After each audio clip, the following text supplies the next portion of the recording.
Hi, everybody. I'm Dr. Brian Ardis, and this is the Dr. Ardis Show. And this entire presentation, the one and only presentation I've ever done, it is called The 5 Ways in Which Alcohol Destroys Your Health. So I want you all to pay attention to this show. I'm going to take you through what is published by medical science and in the mainstream media are the main ways in which alcohol totally destroys us physically. Now, the reason why I want to do this, and it's so important, and I want all of you at home to pay attention, we are being conditioned and literally programmed through almost every media outlet that when we watch television, when we watch sitcoms, when we watch movies, and it doesn't matter. Think about your favorite TV show ever. Almost every single episode, you will hear a reference to an alcohol. You will see people drinking alcohol. You will see a scene in the bar, and we are literally being programmed and conditioned to love alcohol, to see that alcohol is the solution to a hard day's work, or whenever someone is stressed. It's always alcohol is what you go to, or to have a great time. There's going to be alcohol shown in every single thing. Now, when I go through these top 5 ways in which alcohol destroys your health, I want you to also understand that while you're watching those same shows, I want you to start looking at all the ways in which you see physically what they want you to see, which is what Hollywood, the mainstream media, and whoever owns them are wanting you to see is what is normal. So what they're trying to normalize in every single show ever is alcohol use and alcohol drinking, almost all throughout every show. And then also looked at almost in every single sitcom also, you will see a hospital scene, a waiting room scene. You will see someone in a hospital bed. You will hear the machines in a hospital. You will see people in white coats, masks, stethoscopes as doctors, nurses, nursing staff of those hospitals. You will hear a defined medical diagnosis in the show, at least one: cancer, Alzheimer's, Parkinson's. You will see prescription pills, and you will see the actors taking those pills, or you will see actors telling other actors in the show, describing their symptoms and why it's so important for them to go to their medical doctor and why it's so important for them to take their drugs all the time. And if they don't say the drug by name, they will show you the label of the prescription drug, or you will just casually see prescription pills on the kitchen counter, on the island, on the bedside table. Always, always, always, you will see alcohol being shown to you in your face all day long that drinking alcohol is normal. You'll also see healthcare is showcased in every single television show produced by Hollywood all over the place. Mainstream media wants to make sure you see that everybody turns to mainstream medicine for their health and prescription medications. They are normalizing every condition you can think on earth. I mean, can you think of how many television shows normalize the gifts mentally of children and adults with Asperger's spectrum and autism spectrum? Okay, they're normalizing this stuff. They want you to see this as normal, and everybody's dealing with this. It's always been there. All right, so I want you to start paying attention. This is the programming. So when you watch this presentation I'm about to give you, we're going to highlight the known 5 top ways in which alcohol destroys your health. And then you're going to start to realize that, oh my goodness, they're always projecting in front of your faces alcohol, alcohol, alcohol, alcohol. Even Jesus turned water into wine. Alcohol, alcohol, alcohol, always alcohol. What does alcohol do? It destroys your health in all the ways I'm about to show you, the main 5 ways. And all 5 of those ways, the same institutions that are making sure you see alcohol as normal and societally acceptable and family acceptable. And the same shows, they're going to show you all the problems created by alcohol that you are going to go to the hospital for and end up in a medical doctor office for and being prescribed drugs for. And this is all normalcy. You're going to see it's all programming and conditioning. So just be leery. That's what you're doing. And now, as I show you this, just start watching all your favorite shows. I don't care what it is. My wife and I just finished watching a show called Parenthood. Oh my God. Every damn episode actually showed alcohol use and drugs and medical conditions and hospital scenes throughout every episode for like a million seasons, it felt like. And every time it came on the screen, I go, oh my goodness, more medical programming. Every episode. It almost gets disgusting once you see it. Once you recognize it, you hear the term, once you know, you can't unknow. Once you've seen, you can't unsee. Once you see it, it becomes very obvious that they want to normalize all of this for you. They also want to normalize divorce, by the way. Watch it. It's pretty amazing. All right. Let's dive into the 5 ways in which alcohol destroys your health. Brought to you by me. All right, let's dive into the research studies here. All right, scan the QR code so you can get alerts if you enjoy this show I'm about to do. At the very end, I'm going to show you the same slide. Take out your phone, turn on the camera, zoom in on this QR code, and put in your email. We'll notify you when the next presentation I am doing. I do one a week, unless there's special occasions I want to do it. All right, now, with special, I mean like current mainstream media stuff that I absolutely think you need to be made aware of. All right, now this is the World Health Organization's website and their article on alcohol. Alcohol and alcoholic beverage contain ethanol, which is psychoactive and toxic substance with dependence-producing properties. Alcohol has been widely used in many cultures for centuries, but it is associated with significant health risk and harms. And then you should ask yourself, why are they talking about healthcare in every single show you've ever seen, in every movie you've ever seen, and at the same time showing you alcohol throughout the whole thing? Alcohol feeds this industry. Worldwide, 2.6 million deaths were attributable to alcohol consumption in 2019, of which of those 2.6 million, 2 million were among men and 0.6 million among women. The highest levels of alcohol-related deaths per 100,000 persons around the world are observed in the WHO European, and African regions, with 52.9% of deaths and 52.2 deaths per 100 people, respectively, for males and females. Health risks of alcohol use per the World Health Organization.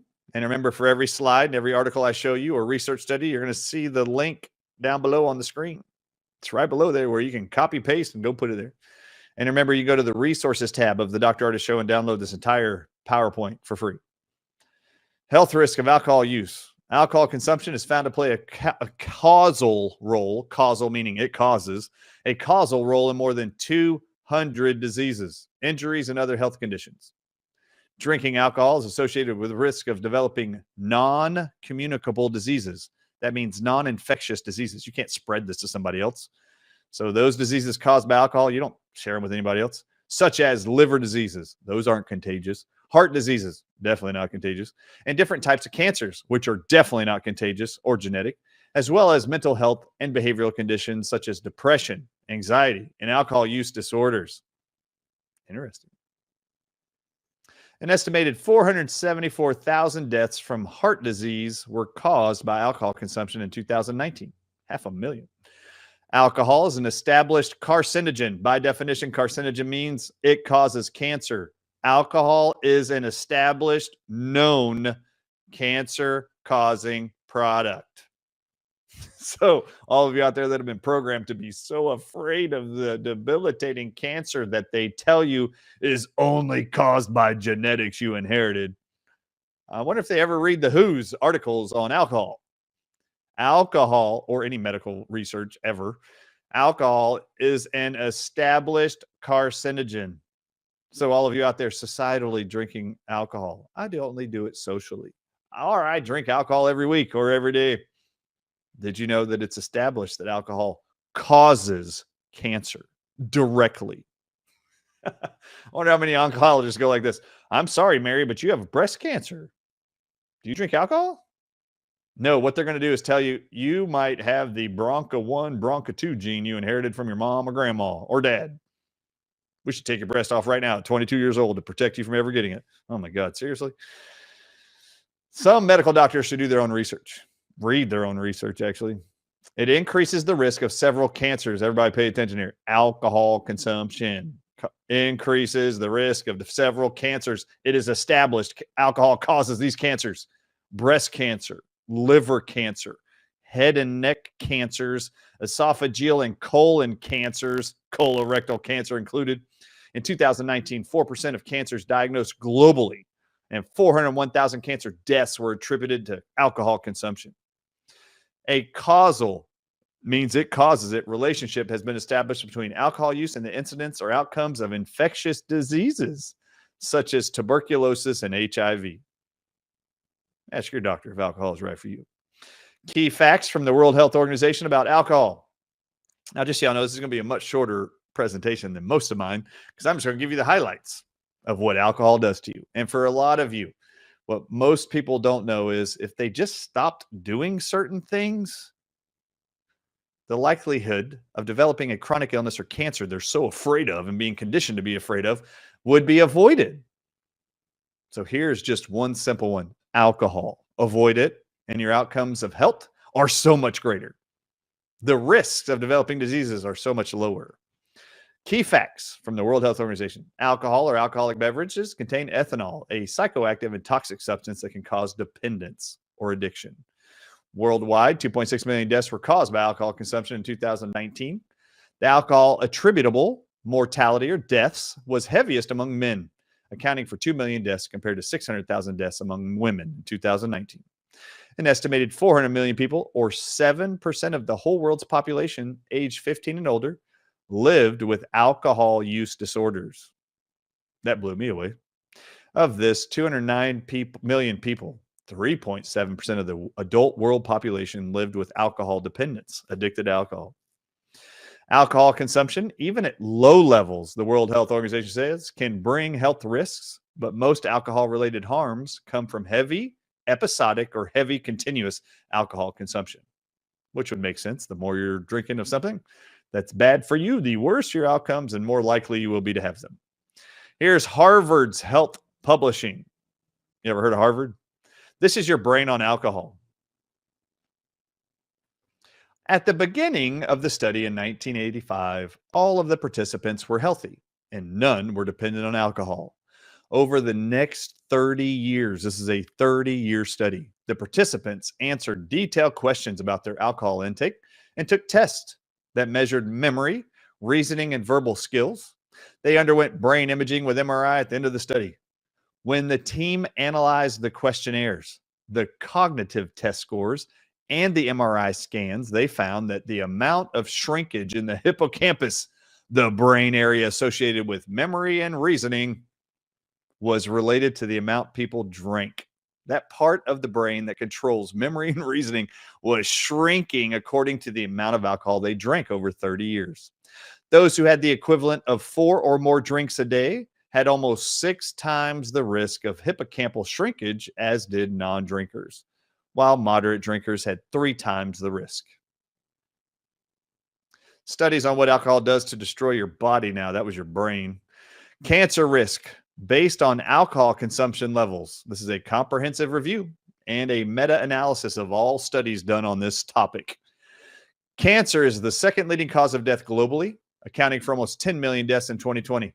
Alcohol consumption causes a range of diseases, including cancer. In 1988, the International Agency for Research on Cancer, IARC, classified alcohol as a Group 1 human carcinogen. It causes cancer. It's amazing to me that the American Cancer Society still has on their website right now, there is no known cause of cancer. Really? I could show you 5,000 articles that are published by scientists around the world that they know of verified causing agents that lead to cancer. But the American Cancer Society has never seen it. The IRC also lists alcohol as a cause of breast cancer, colorectal cancer, laryngeal cancer, liver cancer, esophageal cancer, oral cancer, and pharyngeal cancers. According to the global burden of cancer in 2020, approximately 741,000 cancer cases were attributable to alcohol consumption. Oh, wait, hold on. Sorry, go back. The association between alcohol consumption and the risk of cancer death follows a J-shaped pattern. The more cancer you drink, the faster your risk for cancer goes up, where heavy drinkers exhibit a higher cancer death rate than moderate drinkers. Cohort studies have shown that even a small amount of alcohol consumption is associated with a heightened risk of cancer and death.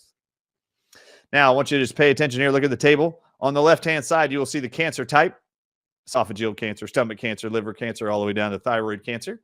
And then you will see the amount of research studies done by medical scientists, published in medical journals all over the world. Those at the top who are considered light consumers of alcohol, then light to moderate drinkers of alcohol, then moderate to heavy drinkers of alcohol, and heavy alcohol consumers. However they laid this out, look at all the studies that have been done on each of those cancers for males and females. And this is not a few. This is like 50 different research studies that have been conducted on the various amounts of those who drink alcohol. In fact, it's probably almost 100 different studies. If you do all the math, I didn't add them all up. But look at all the numbers. For esophageal cancer, those with light use of alcohol, they've done 8 studies on males, 2 different studies on females. For esophageal cancers in males, for light to moderate alcohol users, there's 8 different studies that have been conducted on those individuals, with 2 more on females. And then for moderate to heavy users of alcohol, there's been 7 male studies done on esophageal cancer. They don't have any on the moderate to heavy for females. And then you'll see an additional 11 more studies were done on heavy drinkers of alcohol with males only. I mean, there's a ton of these studies. This is not a small amount. This is well documented and well known. There is a dose-response relationship between alcohol consumption level and cancer risk. The more alcohol you consume, the higher your risk for cancer. Followed participants for 10.5 years and included repeated measurements of alcohol consumption. They compared them to non-drinkers, mild drinkers. Mild drinkers, those that had less than 15 grams a day of alcohol, exhibited a 4% increased risk, while medium risk drinkers, those who had 15 to 30 grams a day, had high risk, and high risk drinkers, those of over 30 grams a day, experienced 14 and 28% increases in risk for cancer, respectively. You really should watch how much alcohol you're drinking. And if you've been paying attention to the Healing for the Ages group, you hear us constantly talking about the impact on the liver, the importance of liver health. Well, there's no organ in the body outside of the heart that is affected by alcohol more than the liver. But the heart's problem with the liver, or heart's problem with alcohol, comes from the strain put on the liver to process alcohol. In this study, light alcohol consumption was associated with a significantly higher risk of colorectal cancer and prostate cancer. Do you see that? Light alcohol consumption was associated with a significant higher risk of colon cancer and prostate cancer, with a significantly higher risk of colorectal cancer, especially in males. So an even higher amount of colon cancer.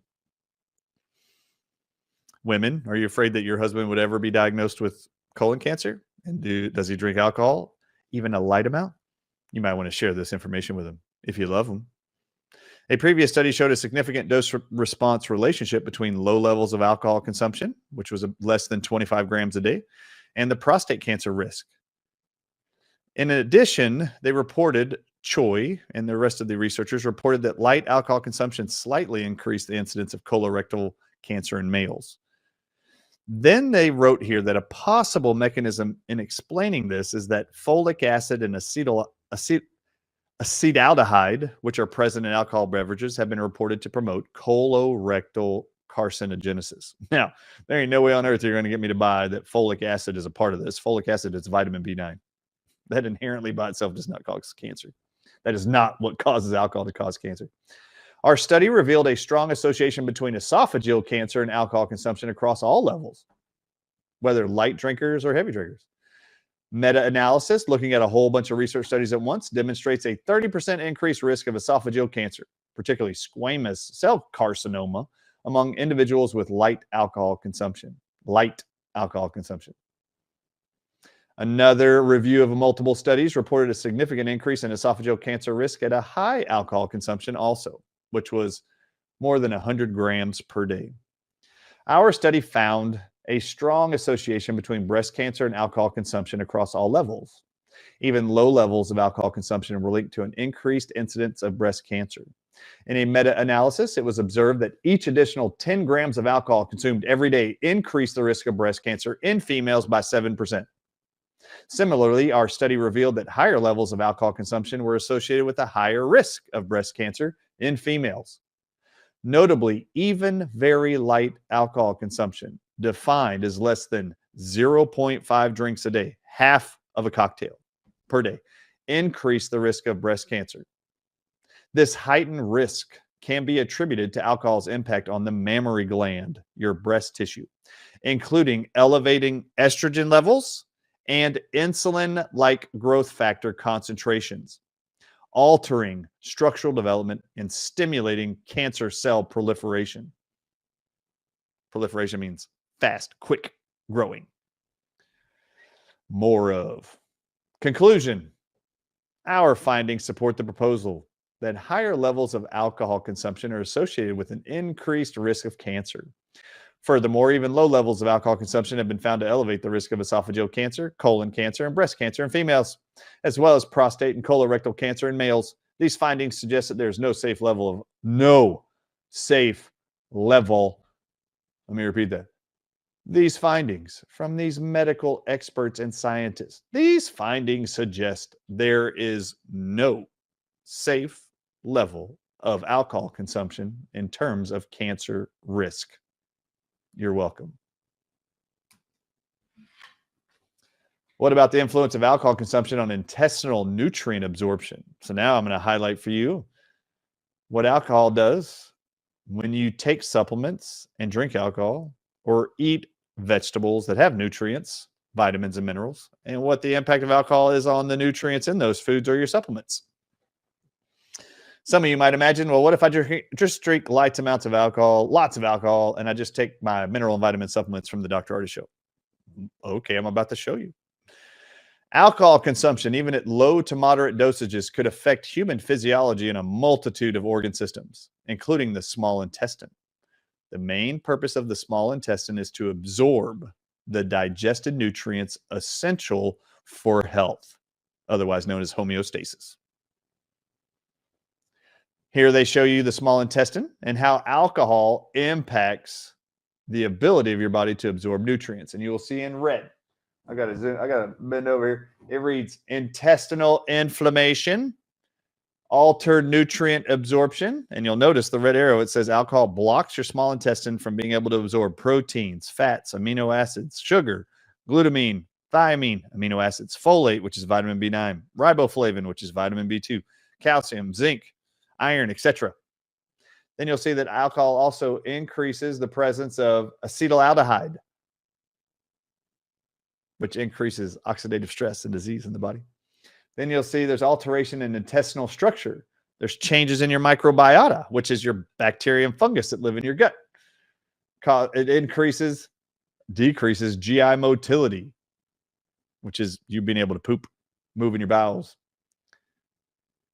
Intestinal permeability, which means the ability of nutrients to be absorbed into your bloodstream. These are all the ways that alcohol alone restricts your ability to absorb nutrients. Now, watch this. In the same research study, check this out. This is a summary at the top of the main studies on the effect of alcohol consumption on intestinal nutritional absorption. Now, look to the left. They're going to show you the nutrient. We're only going to focus on the first two columns on the left. If you at home want to go see all the research studies that have been done on this to come to the conclusion you're seeing in the first column and second column, those research studies are on the far right under references, the far column on the right. So if you want to go do your own research, please have at it. Copy and paste the white URL address at the bottom of the screen, and then go look for those references in the research study at the end of the research study. All right, so vitamin B1, called thiamine. What's alcohol's effect? It reduces your ability to absorb it. You see the down arrow next to vitamin B1? Now let's look at vitamin B2, riboflavin. Oh, alcohol's effect on the absorption of vitamin B2 is it goes down. Oh, wait, what about vitamin B7? Oh, alcohol affects that also. You can't absorb it. It reduces the intestine's ability to absorb it into your blood so it can heal and bless your body. Vitamin B9, folate. Oh, it reduces your ability to absorb folate. This might be why they tell pregnant women not to drink alcohol. What is the number one vitamin in all your prenatals they tell all pregnant women to take? Vitamin B9, called folic acid or folate. Alcohol reduces your ability to absorb vitamin B9, which impacts the brain of your developing fetus. Well, guess what it does to you as an adult? It robs you of vitamin B9 too, and you need a healthy brain too. Maybe there's a part of why there's so many neurological diseases in this country. Look at this. Vitamins A, D, E, B6, B12, and vitamin K all reduced with alcohol. The only one that you actually see go up is with heavy drinkers. They see vitamin C actually goes up, which I find interesting.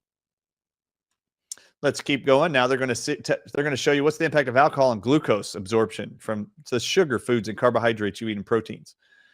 Alcohol reduces the intake of blood sugar. Fructose, they don't even know what it does. Glutamine, that's reduced, which is an essential amino acid. Leucine, another essential amino acid to make proteins, that's reduced. Glycine, another amino acid, that's reduced. Look at zinc, it's reduced. Well, you needed to be able to absorb zinc to defend COVID and many other viruses and keep your immune system strong and balance your hormones. Alcohol reduces your ability to absorb zinc. Cadmium, that's reduced. Iron, that's increased. And all of us have too much iron in our body. Magnesium, it's reduced when you drink alcohol. You can't absorb it. Selenium actually goes up with heavy drinking, which I find interesting. Mounting studies reported alcohol effect on the absorption of an array of macro, large, and micro, small nutrients, including blood sugar, glutamine, vitamin B2, riboflavin, vitamin C, ascorbic acid, vitamin B1, thiamine, vitamin B9, folate, iron, zinc, and selenium. Recent studies have shown that the absorptions of nutrients such as glucose, glutamine, and bile acids are stimulated during obesity. Therefore, studies focused on the effect of alcohol consumption in ameliorating or aggravating altered nutrient absorption in various disease states such as obesity and inflammatory bowel disease. And they have seen are also likely to find nice therapeutic strategies if you study these enough. All right, so alcohol not only is increasing all amounts, increasing your risk for cancer development. That's number one way it destroys your health. So all of you out there who are afraid of getting cancer, why don't you just avoid alcohol? If you are concerned about getting cancer and you're drinking alcohol every day, you don't care about getting cancer. You welcome cancer. You're like, bring on cancer. I can't wait. Now, the second one is if you want to be malnourished, drink alcohol. If you want to take supplements and drink alcohol, it'll block your ability to absorb almost all of them. Alcohol's impact on the heart system now, called the cardiovascular system. Let's show you what it does to your heart. Remember, cancer, obesity, which we just showed you with nutrient inability to absorb, causes obesity and a whole bunch of detrimental effects. Cancer, obviously, now heart disease. Obesity, heart disease, and cancer are the top three causes of killers health-wise in America and around the world. So here, alcohol is one of the most important risk factors for disease and mortality globally.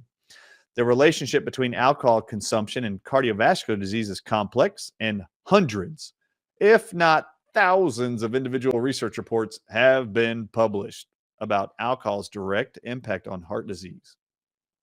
Now, this review, let's read the last sentence at the bottom. This review is divided into the major cardiovascular disease subcategories, which include ischemic heart disease, ischemic stroke, hemorrhagic stroke, hypertension, high blood pressure, and fibrillation, atrial fibrillation, cardiomyopathy, heart disease, and heart failure. All right, so there's the categories on the left I just defined for you. This is the way that alcohol affects the heart. And you will see ischemic heart disease, there's a J shape. That means the more alcohol you consume, the higher the amount of ischemic heart disease. High blood pressure. Any consumption of alcohol is detrimental in men, detrimental beyond 24 grams in women.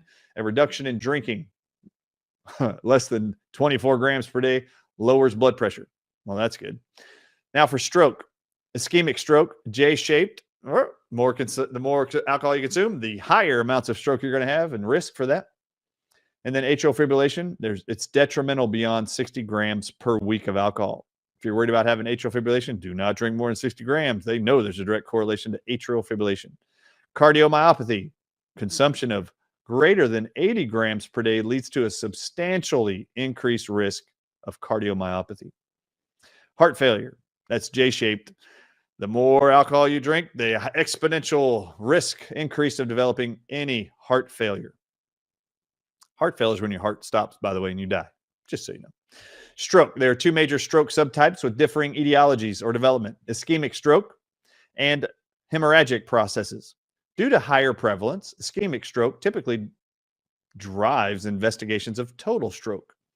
With similarities in etiology or the development of these strokes, one would expect ischemic stroke to show a similar relationship with alcohol consumption in comparison to ischemic hemorrhagic disease. Indeed, several earlier, more recent studies have shown that the association between average alcohol consumption and ischemic stroke follows a J curve. Woof.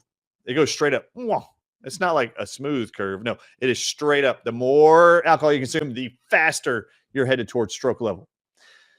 In a meta-analysis, overall review of multiple research studies of 27 different studies with 3,800 ischemic stroke cases compared to abstainers of alcohol, the risk for ischemic stroke was below 1 for up to 24 grams per day on average of alcohol, and increased for alcohol consumption greater than 24 grams per day led to an increased risk of ischemic stroke.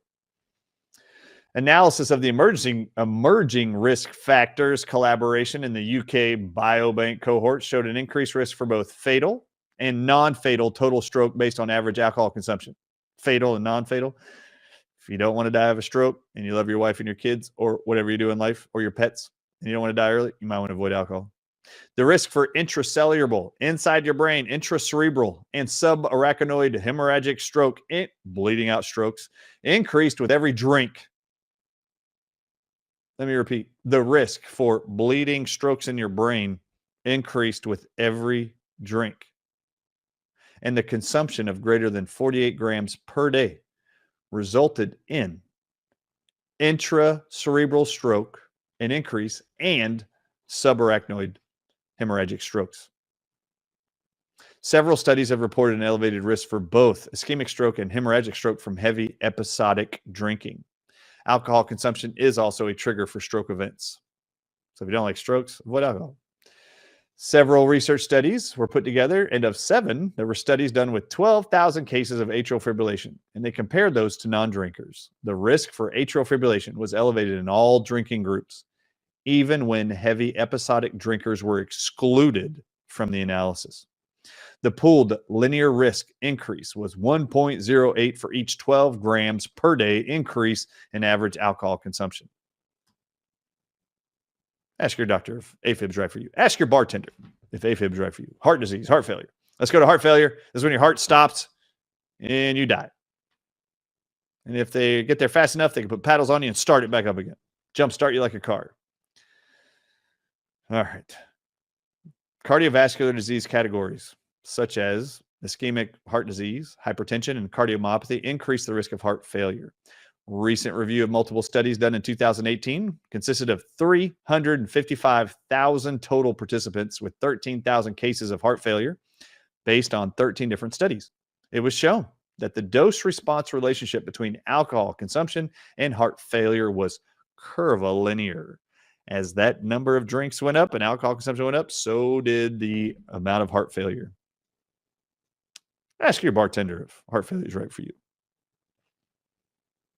But man, their commercials sure are cute during the Super Bowl, aren't they? With all these ponies and puppies and these frogs that chirp an alcohol drink's name. Remember that? It's so cute. And everybody looks so happy at the bar in all the shows I watch. Everybody's drinking alcohol and whiskey, particularly whiskey. There's something about whiskey that they're pushing for sure. All right. Joint association of alcohol consumption and being fat. Adiposity with alcohol and obesity-related cancer in a population of 400,000 people in the UK. Across all markers of adiposity, building up of fat in the body. Above guideline drinkers who were in the top 2 adipose groups had a higher cancer risk. The literature on the joint association of alcohol consumption and adiposity, being fat with cancer, is limited to isolated cancer sites such as liver cancer, breast cancer, and colorectal cancer. When you're overweight and you drink alcohol, the cancers most often that you are diagnosed with are those 3: breast cancer, liver cancer, colon cancer. Alcohol and obesity synergistically increase the risk of liver cancer, called hepatocellular carcinoma. Ecological evidence linked obesity and alcohol consumption with breast cancer. This study that we're looking at right now showed a higher risk of cancer only among above guideline drinkers with excess fat, or a high elevated BMI, body mass index. Our analysis examining how fat modified the effects of alcohol consumption on cancer risk offers more nuanced information. Oh yeah, like what? Here's their conclusion. We found some evidence that excess fat may exacerbate the harmful effect of alcohol on cancer risk. You've heard Dr. Ed Group, Healing for the Ages, talk about we need to get our BMIs down. Body mass index. Most of us are 15 to 30 pounds overweight. You need to get that down. Our study adds important evidence to understanding the joint role of fat markers and alcohol consumption and potentially leading to higher cancer incidence. Now we're going to get into mental health issues, alcohol and depression. To examine the literature on the associations between alcohol use disorder, AUD, alcohol use disorder. I highlighted this because I need you to remember these acronyms. AUD means alcohol use disorders, and major depression, which is abbreviated MD. That's not Maryland. MD means major depressive or depression disorder. The analysis revealed the presence of either disorder doubled the risk of the second disorder, suggesting that the most plausible causal association between alcohol use disorder and major depression is one in which alcohol use disorder increases the risk of major depression, rather than vice versa. They do not see that people who are depressed start drinking more alcohol. No, it's alcohol consumption. The more they drink, the more often they are diagnosed with major depression. Potential mechanisms underlying these causal linkages include neurophysiological and metabolic changes resulting from exposure to alcohol, changes in hormones, changes to your immune system, changes to your brain. The conclusions are the literature suggests, the scientific medical literature suggests, there is a direct link between alcohol use disorders and major depression, such that increasing involvement with alcohol increases the risk of depression. Ask your psychiatrist and psychologist if alcohol is right for your depression when they try to just throw Prozac, Zoloft at you. The association between alcohol dependence and depression before and after treatment of alcohol dependence, if the last one didn't drive it home for you. Most people are going to think that you're depressed, so you go reach for alcohol. No, the more alcohol you consume, the more depressed you're going to become. And then you're going to become a pharmaceutical slave to antipsychotic drugs, barbiturates, and SSRIs, like Prozac, Zoloft, Xanax, you name it. A total of 188 participants underwent community-based detox, but only 156 were followed up for the next 6 months. The majority, 92%, were male, 8% were female. Majority, 60% of the participants, had begun drinking alcohol before the ages of 18 years old. The majority of them, 84% of the participants, aged less than 40 years old. The prevalence of depression at intake before detoxing them at the rehab was 63%. So before they went in to be detoxed, 63% had major depression issues. 6 months after detoxing them and completing rehab, the prevalence of depression was only 30%. That's less than half. There was a statistically significant reduction in the prevalence of depression at 6 months, during which period the participants had undergone community-based detox and rehab for alcohol dependence. There was a statistically significant association between depression and the level of alcohol dependence when they started the process. So the amount of alcohol and the amount of depression were equal. Participants with audit scores of 19 and above were more likely to be depressed. Analysis of data collected at the end of the 6 months showed a statistically significant association between depression and alcohol use. In addition, those who were depressed at 6 months had more severe craving for alcohol than those who were not depressed. So you see this negative feedback loop, right? You're drinking alcohol, you get more depressed. The more depressed you get, the more alcohol you want. All right, so now you see how it affects depression, which for like 20 years, antidepressants were the number 1, 2, 3, and 4 drugs sold and prescribed in America in the 90s and early 2000s. All right, now let's read this article, Impact of Alcohol Consumption on Snoring and Sleep Apnea. Man, how many of you are on CPAP machines, have loved ones on CPAP machines and been diagnosed with sleep apnea and had to do sleep studies? Oh my goodness. This topic is going to wrap up this presentation. All right, here we go. In conclusion for this research study, alcohol consumption is associated with worsening severity of snoring, altered sleep structure, AHI, which I will show you what the definition of that is here in just a minute, as well as lowest oxygen saturation among patients susceptible to snoring and obstructive sleep apnea. God, I hope if you're on a CPAP or you have a loved one that snores and you all think that little thing you put on your nose is going to stop your snoring, and that's what's causing your snoring is a deviated septum. How many billions of dollars are made every year? You have a deviated septum. How many of you are drinking alcohol and snoring? Stop drinking alcohol. This is AHI. I want to highlight this for you, what that means. AHI stands for, this is the Cleveland Clinic, Apnea Hypopnea Index. So let's read what that is a scale to help providers diagnose and rank the severity of obstructive sleep apnea. So those of you with sleep apnea, you might know what that is. I didn't. I had to go look it up because I don't have sleep apnea. All right. Maybe I should drink some alcohol so I can get some sleep apnea, so I can join the club. All you out there with CPAP machines, can't breathe, can't snore. Alcohol, this is a research study, as an independent risk factor for obstructive sleep apnea. Mm. A total of 793 patients. Look above this statement. You'll see obstructive sleep apnea. That's what OSA stands for. You're about to see it. A total of 793 patients were enrolled in this study, compared with those who did not consume alcohol. Those consuming alcohol had a higher risk of OSA. What is OSA? Obstructive sleep apnea. Regarding the risk of obstructive sleep apnea, after adjusting for former drinkers and current ones, the ORs were 1.96 for all you statisticians out there. Alcohol consumption was associated with AHI in family. Oh, sorry. Alcohol consumption was associated with AHI in female significantly. What is AHI? I'll remind you. Apnea hypopnea index, how they measure the severity of your obstructive sleep apnea. Conclusions. We found that alcohol consumption was an independent risk factor all by itself. It is a risk factor for obstructive sleep apnea and OSA with hypoxia. And alcohol consumption was related to increased AHI significantly after adjustment, especially in females. Ask your sleep disorder specialist if alcohol is right for you. Ask your CPAP salesman and cleaning agent provider. I see those advertisements. You should clean your CPAP machine with our device. Oh my goodness. Imagine how much money you could save, how much less baggage you got to take when you travel if you don't need that CPAP machine. All right. The association between alcohol consumption and sleep disorders among older people in the general population. In this large, not small, population-based study of older adults, we found that for men, drinking more than 21 units per week compared with not drinking was associated with disturbed sleep. Those who maintained this heavy volume of drinking over the 3 decades of observation, who drank in potentially hazardous pattern, tended to have worse sleep profiles in terms of waking, walking, tired, not walking, in terms of waking, tired, and waking several times.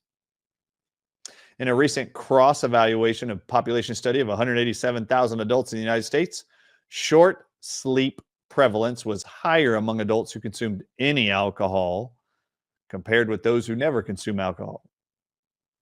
Sleep short patterns. You find yourself waking up early in the evening at 1 a.m., 3 a.m., and you're like, why can't I go back to bed? Well, I'm only sleeping like 2 or 3 hours. If you consumed alcohol, read the sentence here. In a recent cross-sectional population study of 187,000 adults in the U.S., short sleep prevalence was higher among adults who consumed how much alcohol? Any alcohol. Among 1,920 community-dwelling men and women, those with persistent alcohol dependence had higher odds of insomnia than those without alcohol dependence over a 15-year follow-up. We did find such an association between hazardous drinking and disturbed sleep in our data. So those who drink a whole lot for very long periods of time, they call it hazardous drinking. Our finding that those who have trouble falling asleep were more likely to be persistent heavy drinking persons suggests that they may be using alcohol as a sedative. Drinking high volumes of alcohol or drinking hazardously may contribute to the prevalence of sleep problems in older age. Those with disrupted sleep should consider reducing alcohol consumption, and people in this age group, particularly men, should be discouraged from using alcohol as a sleep aid. It is well recognized that sleep problems have a significant impact on the quality of life, with increased diseases and death seen in population studies. Identifying people at risk of sleep disturbances as a result of their drinking may have important public health benefits. And this goes for all the medical professionals out there too. If you're seeing individuals who are coming in complaining that they're waking up during the middle of the night, they fall asleep quickly, wake up multiple times in the night, or you believe that they tell you they have snoring issues, sleep apnea may be problems, and you're going to be prescribing a CPAP machine with Lunesta, some sleep aid, you might want to ask them about their alcohol consumption. Now, it's time to wrap this all up for all of you. Now, on the screen, what you're seeing is what's called an ORI chart. This is an acupuncture chart. It may look different than what I've shown before, but I've done this. I've shown this chart. There's various versions of these, but they all have the same information on them. Just some people make them look different. This actually represents what's been known for 5,000 years to acupuncture and Chinese medicine, traditional Chinese medicine. And that is that the body can be divided into 12 different quadrants and organs. They're also called meridians, acupuncture channels of energy that feed various organs directly in the human body. And they have actually built this chart. It's called the Ori chart, Horary. Now, I just highlighted for you at the very end of this presentation the known published effects of alcohol consumption, any amount of alcohol, and how it affects your sleep. It is so important that we get 7 to 9 hours of sleep for most people on the planet to reduce their risk for all diseases, and for longevity. Sleep is that important. But man, most people on the planet are dealing with sleep disruption. All right. So on this chart, you're going to see it actually works as a clock. You're going to see at the top, you'll see 12, noon, 1 p.m., 2 p.m., all the way around the outside.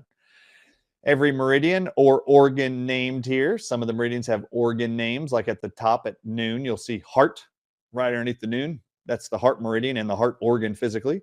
The next period, you'll see small intestine, which is an organ and a meridian. Then you see bladder, kidney, pericardium, which is the sac around your heart. Then you see triple warmer. That's not necessarily an organ. That's just an area of your abdomen divided into 3 sections for the acupuncturist. Then you get to gallbladder and liver. I need to highlight something for all of you.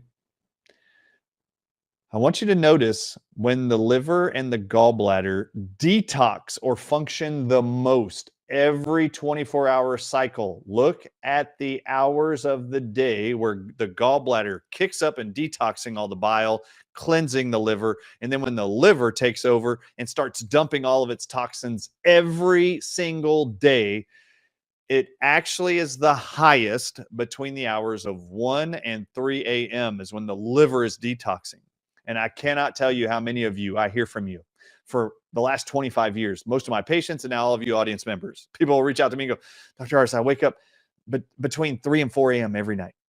It's almost always in the 3 o'clock hour. Almost always people are waking up in the 3 o'clock hour to 4 o'clock hour and can't go back to sleep.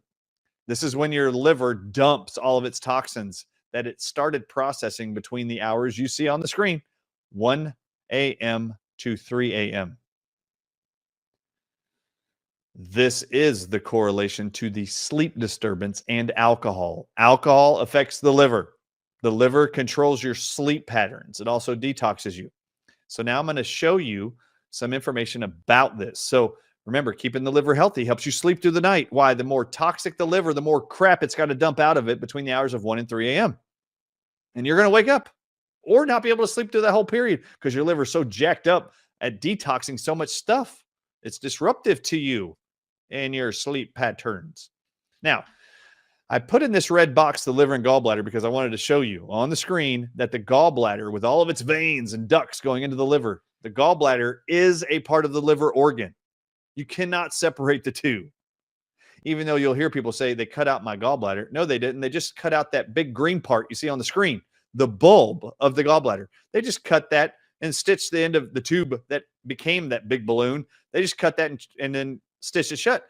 They couldn't take out all those green arteries and bile ducts that go into your liver. The liver is still pumping bile into all those ducts. The liver and the gallbladder are like one organ. So the health of the gallbladder, the health of the liver, they're the same. And as the liver and gallbladder are detoxing between 11 p.m. and 3 a.m. for those 4 hours, alcohol has a wrecking effect upon the liver. And I just want to highlight this for you. This is the ultimate guide to the liver meridian. And I'm just going to highlight a few sentences for you. In traditional Chinese medicine, each meridian is associated with a specific time of day. And the liver meridian is most active between 1 and 3 a.m. Interestingly, this is also the time when the liver performs its detoxing function in the body. These are on the screen in this same article. What are the emotions and the physical reactions when the liver and the liver meridian are stressed by alcohol, by whatever, an infection? The liver, when it is disrupted or there is a disbalance or imbalance of the acupuncture meridian and energy that feeds into the liver, or the liver itself is diseased, the liver creates anger. In fact, read that sentence up there. The liver meridian is said to be the home of anger, which is why you see all these movies where there's bar fights and bar scenes. As they drink alcohol, they get angry. You want to stress the liver, put alcohol in it, you'll become angry. Most people will. The liver meridian also handles, if it becomes stressed, depression, whether you are depressed or not depressed. It creates anxiety if you stress the liver or not. Indecisiveness, but I want to focus on restlessness. Let's read this together. Restlessness is another common emotional symptom of an imbalanced liver meridian. When the meridian is overactive, it can lead to difficulty sleeping, irritability, and fidgetness. Now, I have to tell you, anybody that came into my office as a patient, thousands of people from around the world, if they complained of not being able to sleep through the night, I'd always ask them, what time do you look at the clock and what do you see most often? Everyone gave me between 1 and 4 a.m., which is that liver period, 1 to 3 a.m. And then the liver starts dumping everything between 3 and 4 a.m. So if it was between 1 and 4 and you were waking up every night, all I did was give patients liver supportive products at dinner and bedtime every night before they went to bed. And within 2 weeks, their snoring would improve, their use of CPAPs would go down, and the requirement for them would go away as you detox the liver. Here's a summary of the 5 ways I just showed you that alcohol is known to science and medicine to destroy your health. Number 1, alcohol consumption increases your risk of all cancers. Number 2, alcohol consumption makes us nutrient deficient by blocking the ability of intestines to absorb essential minerals and vitamins. Number 3, alcohol consumption increases the risk of all cardiovascular diseases. Number 4, alcohol consumption causes major depression and anxiety, as I just showed you with the liver meridian. Number 5, alcohol consumption causes or worsens sleep disorders. Remember, you can scan this QR code if you'd like to share this with anyone you know or love, or trying to figure out if you know or you yourself drink alcohol in any capacity and we're wondering if this has any impact on your health and maybe why you're suffering with any of the issues I just showed you. Yes, these are the top 5 ways I've chosen to share with you are the ways I know alcohol destroys your health. My goal is to try to keep you as alive and as well as possible without having to be in the hospital as often as possible, reduce your need for drugs as much as possible, and live the way God designed you, to be free of symptoms and free of drugs. Free to explore the world as he designed it for you. All right, this is my book. Make sure you go get my book. You can get it at Amazon.com. You can get it at the drardishow.com. It's in Audible form now at Amazon and on Audible. There's also a Spanish version and soon to be a French version. By the time you see this, there probably is a French version. All right, everybody. I am Dr. Brian Ardis. This is the 5 ways in which alcohol absolutely destroys your health. I hope what you're learning here are things that maybe you haven't been told. I mean, we're talking about mental health illness and alcohol. Are all psychiatrists and counselors educating the people they're counseling with issues of depression, major depression, anxiety disorders, and panic disorders? Are they talking to you about alcohol at all? Are they asking you about any amounts of alcohol? What about your oncologist with cancer risks? What about your mammography center doing your mammograms? Do they tell you to avoid alcohol to reduce your risk for breast cancer? Do they do that? Does your oncologist tell you to do that? Or do they blame all the breast cancer on genetics? All right, everybody. I'm Dr. Ardis. God bless you. I hope you enjoyed this as much as I enjoyed putting it together. And I'd like to thank my son, Braden, for helping me put together the highlighted parts of these research studies as we shared them with him. My goal is to help you experience life to the fullest, free of symptoms, free of disease, and the risk for heart disease, cancer, sleep disorders that lead to a worsening impact of all these conditions I just named and that we showed you. God bless you. We'll see you next time on the Dr. Ardis Show, and share this far and wide with those that you care about and love the most. I'm Dr. Ardis. We'll see you next time.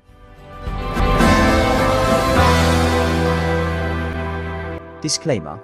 Please note, the following presentation is solely for informational purposes and should not be seen as a replacement for advice provided by your physician. It is important not to rely on the information from this presentation for diagnosis, treatment, medication prescription, or any other form of medical care. Always consult with your physician or healthcare professionals before taking any medication, nutritional supplement, herbal remedy, homeopathic treatment, or pursuing any health-related procedure. If you have a medical condition or believe you might have one, promptly contact your healthcare provider. Do not disregard professional medical advice or delay seeking it based on this presentation's information as the products or services purchased from it do not establish a doctor-patient relationship between you and any affiliated physicians. Statements about dietary supplements have not been evaluated by the Food and Drug Administration and are not intended to diagnose, treat, cure, or prevent any disease.